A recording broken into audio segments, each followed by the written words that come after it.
Hello, everyone. Welcome to Joe Consume Cinema. I am your host. Behold your precious queen, Furiosa. And today we have Furiosa, a Mad Max Saga. So, I've heard a little bit about this movie. I know that Anya Taylor-Joy is in it, great actor, and Chris Hemsworth is in it, decent actor. I've heard mixed things about this. It's the prequel to the previous Mad Max movie with Furiosa in it. They did a recast because there's an age difference because I don't know how much farther we go back in the story, but she's definitely the younger version of herself. I really enjoyed the Mad Max remake, and honestly, Furiosa is just a great brand new character brought out of nowhere, and Charlize Theron was great in that role. So it was a little bit disappointing to have her not be in this movie, but I think if you're going to do, a younger version of that character and you're going to pick someone that's going to do it justice, I think Anya Taylor-Joy would be a solid pick to do just that. So I think this is definitely worth a shot to actually, see for myself what I think of it. Some of the great parts of the remake were honestly like the stunts, visually stunning mixed with some great CGI and over the top violence. Just this crazy, crazy post apocalyptic world. And yeah, just a fun ride. It was what I remember from the previous Mad Max film. And if it can bring out those elements from that film in this film, then it should do well, in my opinion. I was kind of surprised to learn that it was considered a bit of a flop. But again, we're going to have to wait and see and judge for ourselves. So I've only seen a couple still shots here and there. I don't know the basic story or anything. I don't think it's going to have much of a story overall, just because the thing about the previous film is it wasn't so much that the story was all that good. It was just the performances and the theatrics that really sold the film. So that should be relatively easy to duplicate, especially if you have good actors. Like Anya Taylor-Joy is a definite good actor. So yeah, I think it should be able to work. And yeah, we're just going to have to see for ourselves. But as always, please remember to blank, blank, and blank. Just need to catch up on watch hours, and we hit that monetized goal. We're getting really close, so just check out the channel, browse it a little bit. You can find stuff that I think you'll enjoy. The only other thing is I made an account at Blue Sky.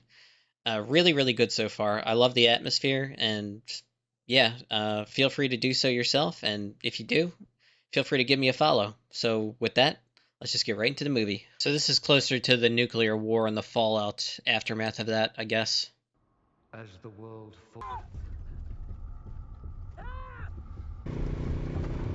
I speak only to the Dementors. Hands off.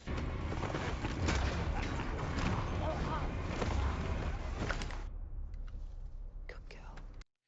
So much for that.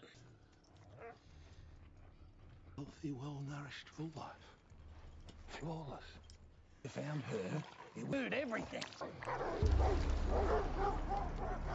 There's only one thing I need you to do, and that is rest. You don't have to tell us anything. You don't have to say a word, I promise. So it looks like Dementus was the leader of this marauder tribe before Immortan Joe.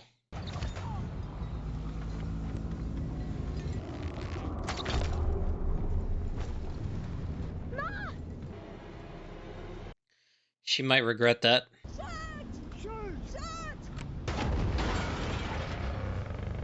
How did that not kill them? So obviously we know she doesn't make it back to the green place. The dogs. However long it takes, promise me you'll find your way home. Plant this seed. Protect the green place. Interesting character. Trying to hold on to the past. Make yourself invaluable, and Dementus will look after you. By reference to the stars and other celestial bodies. Oh shit. Blood Boy.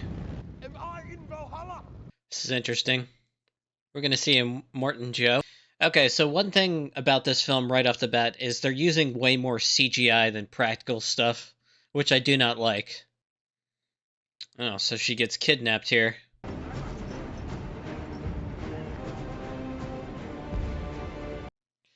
Well, that fell apart very quickly. First attack on a war rig. Went well. Cover yourself in this. That's pretty clever. That's how they're gonna get in. So I remembered that Immortan Joe's camp is divided into three main points. You have the Citadel where he rules, and then you have Gastown and Bullet Town, run by his brothers.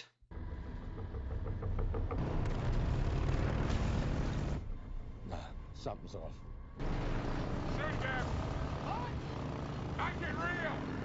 It's war.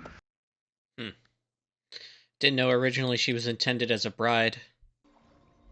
It's alright. You'll be alright.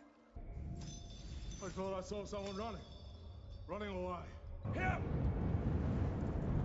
She disguises herself as one of the workers.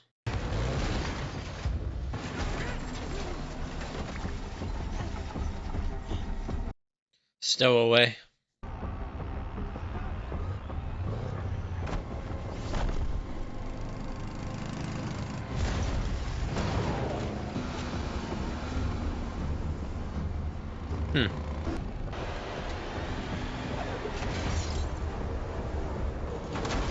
Jeez.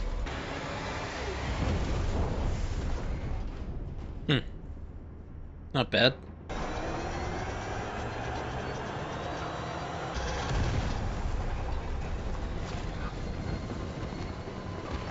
Be here.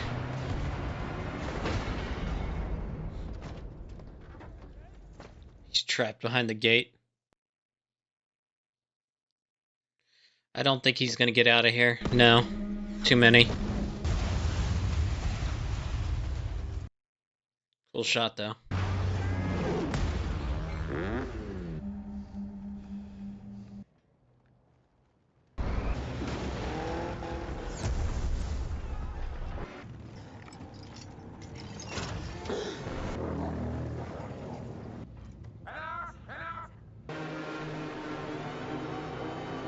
She cut off her own arm to get out of there.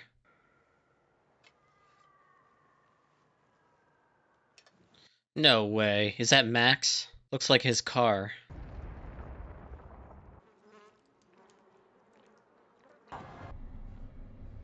It's fake. There's no possible advantage. He wants to draw you to Gastown. He wants you to leave the Citadel exposed. She wants to Mentis dead more than she wants to get out of here at the moment. This is how she gets her own war rig.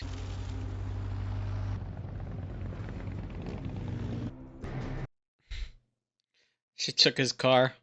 That is the darkest of angels, the fifth rider of the apocalypse. The historian is a nice touch. Okay, so Dementis killed her mom, Praetorian Jack. Almost forgot his name. She wants him bad, and he's running out of men. The events of the previous film. Okay. That was a pretty cool death for Dementis there. Well, not death, but just like eternal suffering. Eventually that would kill him. Okay, took some time just to gather my thoughts. So that was Furiosa Mad Max Saga. Overall, I thought it was a good film, but there are some problems here and there.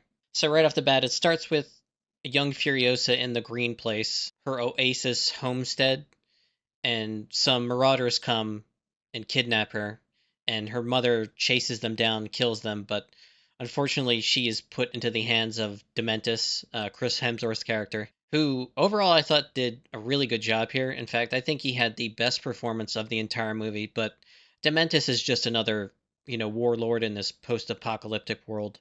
He's on par with a Immortan Joe, and I thought it was really interesting how you had the clash of those two initially, and then like a tepid piece.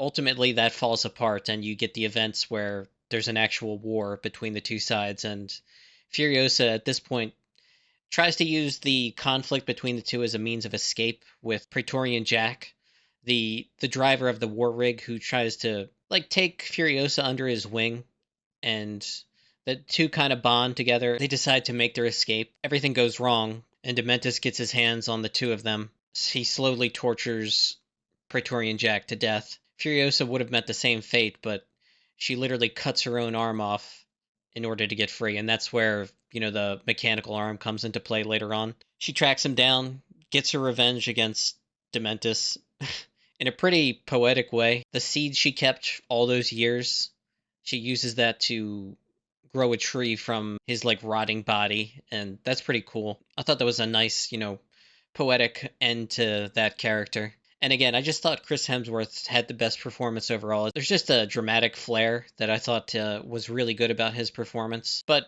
onto the problems of the movie. So it takes a full hour for us to even get to the point where Anya Taylor-Joy is on screen, and that's a mistake in my opinion. I think the first hour's events could have been squashed down and allowed us to experience more of the movie with Anya Taylor-Joy as Furiosa in it, because I thought she did a good job overall, and the only real complaint I have is we didn't see enough of her. The other thing is this movie has a pacing problem. It has chapters within the movie, and I think that isn't necessary. The first couple of chapters, again, I just think could have been squashed down because it has this period of action and then lull where nothing is going on really. It happens too frequently that it kind of gets boring and the movie tends to drag on as a result. I thought the historian was a nice touch. This kind of strange figure that's trying to hold on to the past, a kind of ally to Furiosa. Just a nice little addition. I did appreciate that. But yeah, this is not as good as the one with Tom Hardy in it. We did actually see Max for all of 5 seconds. After Furiosa escapes from Dementus, after she loses her arm, Max apparently hands her over to some people at the Citadel who help her with her wound. That was an interesting choice, but I don't know, kind of just a little bit of a tease, because one of the criticisms I was having while watching the movie is Max is not in this movie, which is kind of lame, but he actually was in this movie just for only literally 10-20 seconds. So I'm not sure if it would be better had he not been in it at all, or just needed a lot more of him. I think I understand what this movie was going for. I think it just fell a little bit short. One other big criticism I have of this film is it uses way too much CGI. One of the great things about the previous film is that it uses a lot of practical effects. So that was just very refreshing, and people were praising that, left and right. This film is almost all exclusively CGI, and it's just I don't know. It doesn't have the same atmosphere and the same feel as a result, and a little bit lacking.